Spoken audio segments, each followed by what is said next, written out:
एक बड़ा बोलिए श्री कृष्णचंद्र जी महाराज की जय। श्री सुखदेव जी महाराज की जय। राजा परीक्षित जी महाराज की जय। श्री बाके बिहारी की जय। नंद गोपाल की जय। श्री कृष्ण गोविंद हरे मुरारी, एक रहे नाथ नारायण वासुदेव। श्री कृष्ण गोविंद हरे मुरारी, हे नाथ नारायण वासुदेव। हे नाथ नारायण वासुदेव। हे नाथ नारायण वासुदेव। श्री कृष्ण गोविंद हरे मुरारी, हे नाथ नारायण वासुदेव। श्री गोविंद जी महाराज की जय। श्री बाके बिहारी की जय। श्री राधे कृष्ण की जय। हाँ तो भक्तों, इससे पहले हमने आप लोगों के सामने प्रथम स्कंद के प्रथम अध्याय का कथा श्रवण हम सब लोग किए। आज प्रथम स्कंद के द्वितीय अध्याय हम आप सभी लोगों के सामने प्रस्तुत कर रहे हैं। श्री नारद जी द्वारा भक्ति का दुख दूर करने का प्रयास करना, यही विषय है इस कथा का। नारदुवाचः वृथा खेदयसे बाले, अहो चिंतातुरा कथम। श्री कृष्ण चरणाम्भोजम् अस्मर दुखम गमिष्यति। द्रौपदी च परित्राता, येन कौरव कस्मलात्। पालिता गोपसुन्दर्यः, स कृष्णः क्वापि नो गतः। त्वं तु भक्तिः प्रिया तस्य, सततं प्राणतोऽधिका। त्वया हूतस्तु भगवान्याति नीच गृहेष्वपि। नारद जी ने कहा, हे सुंदरी, तुम व्यर्थ खेद कर रही हो, इस प्रकार चिंतायुक्त क्यों हो? भगवान श्री कृष्ण के चरणारविंद का स्मरण कर तुम्हारा दुख दूर हो जाएगा। जिन भगवान श्री कृष्ण चंद्र जी ने अत्याचारी कौरवों के संताप से संतप्त द्रौपदी की रक्षा की तथा नाना प्रकार की आपत्तियों से गोपियों की रक्षा की, वे भगवान कहीं चले नहीं गए हैं। तुम तो उनको प्राणों से भी बढ़कर प्रिय उनकी प्रिया हो। तुम्हारे बुलाने से तो भगवान वैकुंठ छोड़कर नीचों के भी घर में आ जाते हैं। सत्यादि त्रियुगे बोधे वैराग्यो मुक्ति साधकौ। कलौ तु केवला भक्ति ब्रह्म सायुज्यकारिणी। इति निश्चित्य चिद्रूपः सद्रूपां ससर्जः। परमानंद चिन्मूर्तिः सुंदरी कृष्णवल्लभाम्। बदन्ध्वाञ्जलिं त्वया पृष्टं किं करोमीति चैकदा। त्वां तदा ज्ञापयत् कृष्णो मद्भक्तां पोषयेति च। यद्यपि सतयुग, त्रेता और द्वापर, इन तीन युगों में ज्ञान तथा वैराग्य मुक्ति के साधन थे, किंतु कलयुग में तो ब्रह्म सायुज्य मुक्ति देने वाली एकमात्र भक्ति ही है। इस प्रकार निश्चय करके उन चिदानंद श्री हरि ने तुम्हें अपने सत्स्वरूप से बनाया। जो श्री हरि परमानंद चैतन्य की मूर्ति है। एक बार हाथ जोड़कर तुमने भगवान से पूछा था कि हे भगवान, हम आपकी क्या सेवा करें। यह सुनकर भगवान श्री कृष्ण ने तुम्हें आज्ञा दी कि तुम हमारे भक्तों का पालन करो।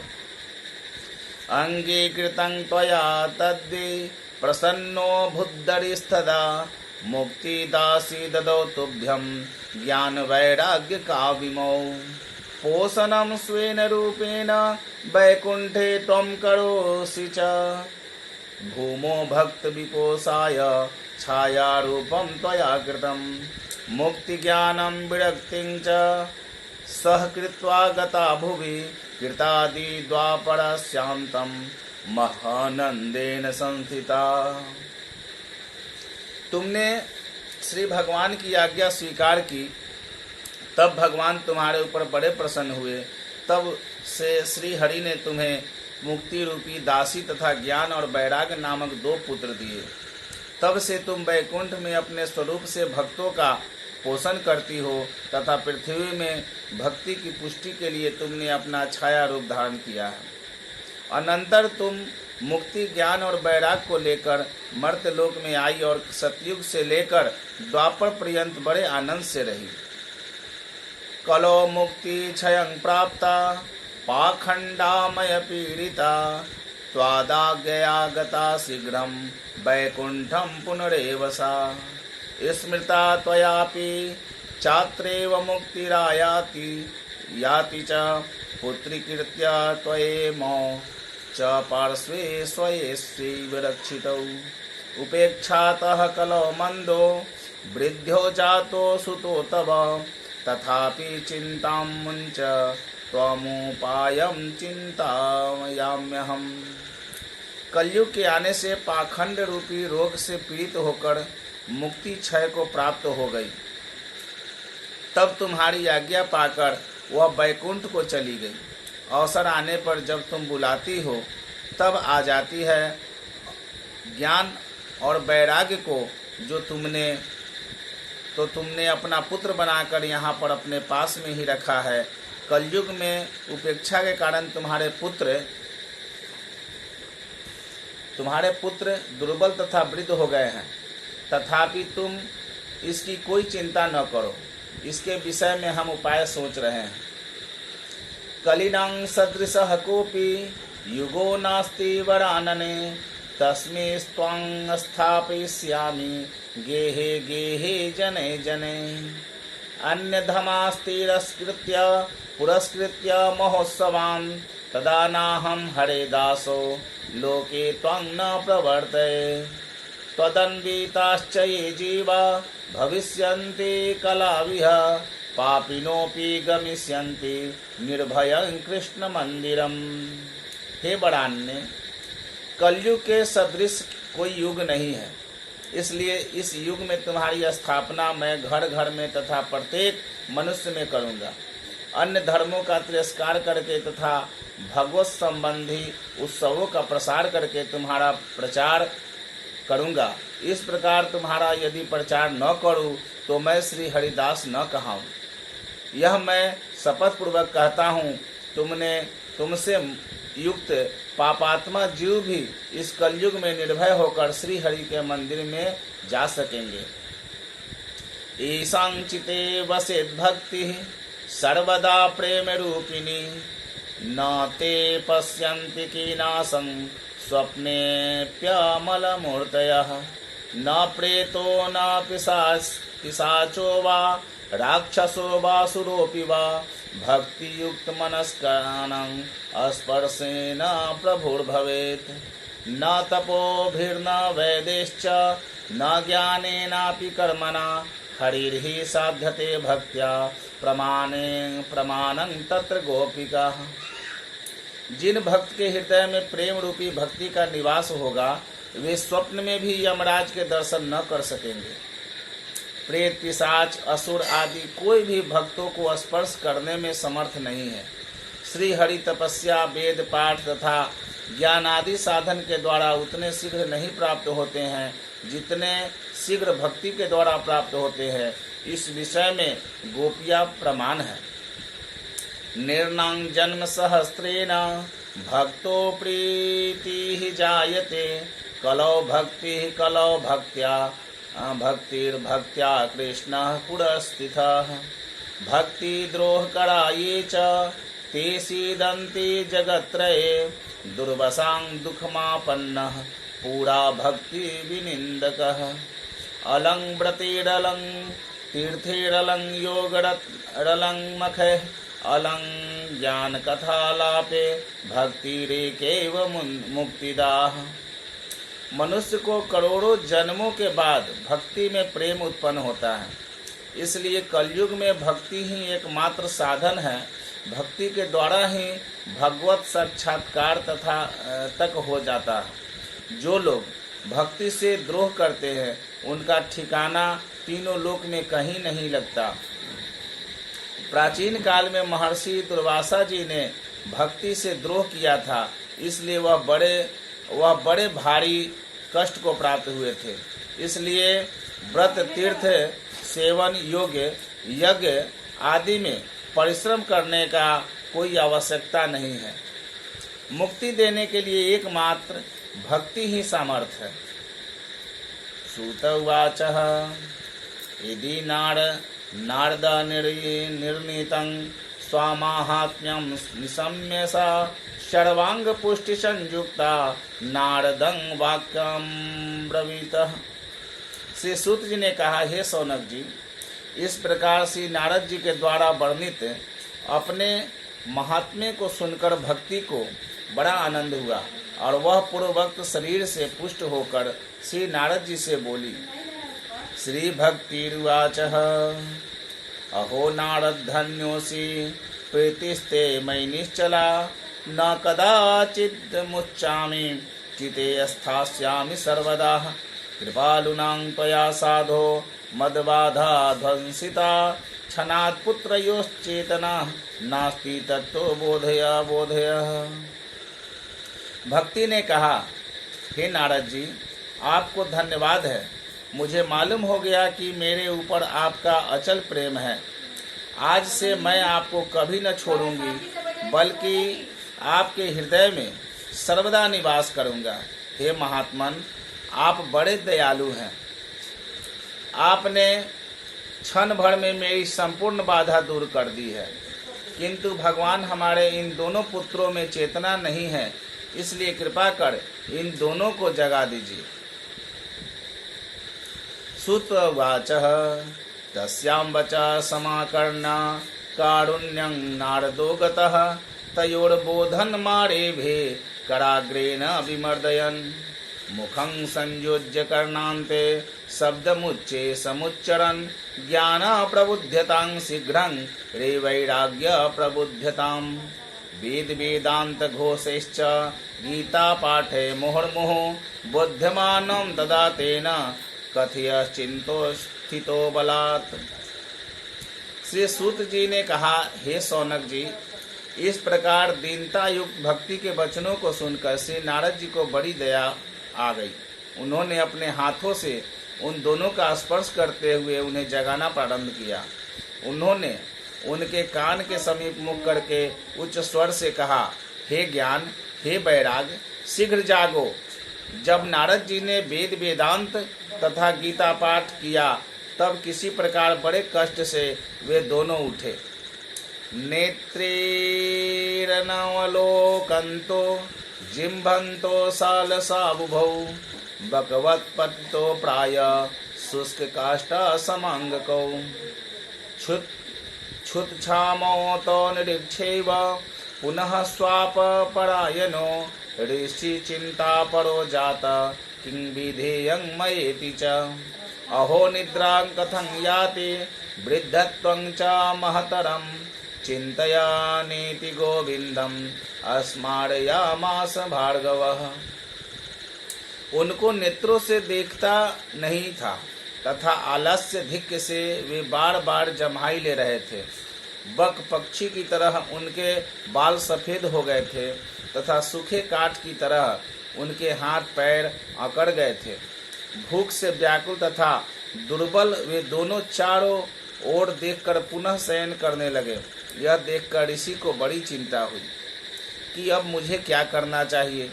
अहो आश्चर्यं, क्या कारण है कि इनको निद्रा आती है, इनका बुढ़ापा बढ़ता ही जाता है। हे सौनक, इस प्रकार चिंता करते हुए श्री नारद जी ने श्री हरि का स्मरण किया। व्योमवाणी तदेवान् भून्मारीसे खिद्यतामिति उद्धमं सफलस्तेयं भविष्यति न संशयः। एतदर्थं तु सत्कर्मः सुरर्षैव त्वं समाचर तते कर्माभिधास्यन्ति साधवः साधुभूषणाः। सत्कर्मणि कृतं तस्मिन् सनिद्रावृद्धतानयो गमिष्यति क्षणात् भक्तिः सर्वतः प्रसरिष्यति। इत्याकाशवशः सस्पष्टं तत्सवेरपि विश्रुतं नारदो विस्मयं लेभे नेदं ज्ञातमिति ब्रुवन्। उसी समय आकाशवाणी हुई कि हे नारद जी, तुम खेद मत करो, तुम्हारा उद्योग सफल होगा, इसमें कोई संदेह नहीं है। हे नारद, तुम इसके लिए सत्कर्म का अनुष्ठान करो। वह सत्कर्म साधुओं में भूषण जो साधु हैं वे तुमसे कहेंगे, सत्कर्म करने पर इन दोनों की निद्रा तथा वृद्धता दूर हो जाएगी तथा भक्ति का प्रसार उसी समय सर्वत्र हो जाएगा। इस प्रकार स्पष्ट रूप से वह आकाशवाणी सब लोगों को सुनाई दी। नारद जी बड़े विस्मय को प्राप्त हुए और कहने लगे, इसे मैं अच्छी तरह से नहीं समझ सका।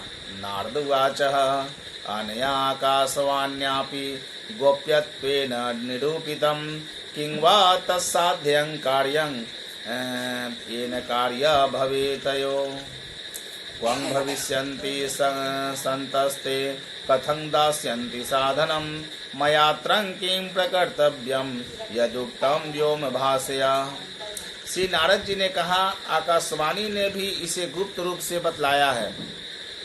भला वह कौन साधन है जिसके अनुष्ठान से उन दोनों का कार्य हो जाएगा? वे संत लोग कहाँ होंगे और किस प्रकार साधन देंगे जो आकाशवाणी ने कहा है? इस विषय में क्या करना चाहिए? सूत उवाचः तत्र द्वावपि संस्थाप्य निर्गतो नारदो मुनिः तीर्थं तीर्थं निष्क्रम्य पृच्छन् मार्गे मुनीश्वरान् वृत्तान्त सूर्यते सर्वे किंचिन्चिन्त्य नोच्यते आसाध्यं केचन प्रोचदुर्यज्ञेयमिति चापरे मोकीभूतास्तथान्ये तु किन्यस्तु पलायिता हाहाकारो महानासित्रे लोके विस्मयावह। श्री सूत जी ने कहा, हे सौनक जी, नारद जी उन दोनों को वही बैठाकर देशाटन को निकल गए। प्रत्येक तीर्थ में जाकर तथा मार्ग में ऋषियों से साधन के विषय में प्रश्न करते फिरे। वृत्तांत तो सब लोगों ने सुना, किंतु निश्चित किसी ने कुछ नहीं कहा। कुछ लोगों ने कहा कि यह कार्य तो असाध्य है, किंतु किन्हीं लोगों ने दुर्बोध बतलाया। कितने लोग तो प्रश्न सुनकर चुप हो गए और कितने लोग भाग गए। उस समय तीनों लोक में विस्मय करने वाला हाहाकार मच गया। वेद वेदांत घोषैश्च गीता पाठैर्विबोधितं भक्ति ज्ञान विरागानां नोदतिष्ठत्रिकं यदा उपायं नापरोस्थितिं कर्णे कर्णे जपं जनाः योगिना नारदेनापि स्वयं न ज्ञायते तु यत् तत्कथं शक्यते न वक्तु मितिरेरैः मानुषैः एवं ऋषिगणे पृष्ठे निरीर्नियोक्तं दुरासदम् ततश्चिन्तातुरः सोऽथ बदरीवनकामागतः तपश्चरान् चात्रेति ततर्थः कृतनिश्चयः दावददर्शपूर्णता सनकादीन्मुनीश्वरान् कोटिसूरिसमाभासानुवाच मुनिसत्तमः। जब वेद तथा वेदांत के घोष से और गीता पाठ से जगाने पर भक्ति ज्ञान तथा विराग ये तीनों नहीं उठ सके, तब और दूसरा कोई उपाय नहीं है। योगी नारद भी जिसे नहीं समझ सके तो दूसरे मनुष्य भला कैसे समझ सकते हैं। इस प्रकार ऋषियों से पूछने पर जब निर्णय नहीं हो सका, तब चिंतायुक्त हो नारद जी बद्रिकाश्रम आए और यह निश्चय किया कि अब मैं यहीं पर तपस्या करूंगा। इतने में ही करोड़ों सूर्यों के समान प्रकाश युक्त सनकादि मुनियों को आते देखा। उन्हें देखकर वे मुनिश्रेष्ठ कहने लगे, नारदुवाचः इदानीं भूरि भाग्येन भवद्भिः संगमो भवत् कुमारा ब्रुवता शीघ्रं कृपा कृत्वा ममोपरि भवन्तो योगिनः सर्वे बुद्धिमन्तो बहुश्रुता पंचहायन संयुक्ता पूर्वेशामपि पूर्वजा सदा वैकुण्ठनीलया हरिकीर्तन तत्पराः लीलामृतरसोन्मता कथा मात्रे करजीविनः हरिशरणमेव हि नित्यं येषां मुखे वचः अतः काल समादिष्टा जरायुष्मान न बाधते। नारद जी ने कहा, इस समय बड़े भाग्य से आप लोगों का समागम हुआ, इसलिए आप लोग कृपा कर कहिए जो मैं पूछता हूँ, क्योंकि आप लोग योगी बुद्धिमान और संपूर्ण शास्त्रों को जानने वाले हैं। आप लोगों की अवस्था तो 5 वर्ष की ही रहती है, किंतु पूर्वजों को भी पूर्वज आप लोग हैं। आपका सदा वैकुंठ में वास रहता है और आप लोग भगवान के कीर्तन में तत्पर रहते हैं। लीला रूपी रसपान से मत तथा कथा मात्र ही आप लोगों का जीवन है। आप लोगों के मुख में सदा हरि का नाम रहता है, जिससे कि काल प्रेरित वृद्धावस्था आप लोगों के ऊपर आक्रमण नहीं कर पाती। येषां भ्रूभंगमात्रेण द्वारपालो हरे पुरा भूमो निपतितो सद्यो यत्कृपातः पुरंगतो अहो भाग्यस्य योगेन दर्शनं भवतामिहं अनुग्रहस्तु कर्तव्यो मयि दीने दया पड़े अशरीरगिरोक्तं यत्कितं साधनमुच्यताम् अनुष्ठेयं कथं ताम प्रब्रुवन्तु सविस्तरम्। भक्ति ज्ञान विरागानं सुखमुत्पद्यते कथं स्थापनं सर्ववर्णेषु प्रेम पूर्वं प्रयत्नतः। पहले आपके भ्रूभंग मात्र से भगवान के द्वारपाल पृथ्वी में गिर गए और आप लोगों की ही कृपा से पुनः स्वर्ग को प्राप्त हो गए। अहो मेरा बड़ा सौभाग्य है कि आप लोगों का यह दर्शन हुआ। अतः मुझ दीन के ऊपर आप लोग दया करें। जो आकाशवाणी ने कहा है वह साधन क्या है, वह किस प्रकार किया जाए, सब विस्तार पूर्वक कहिए।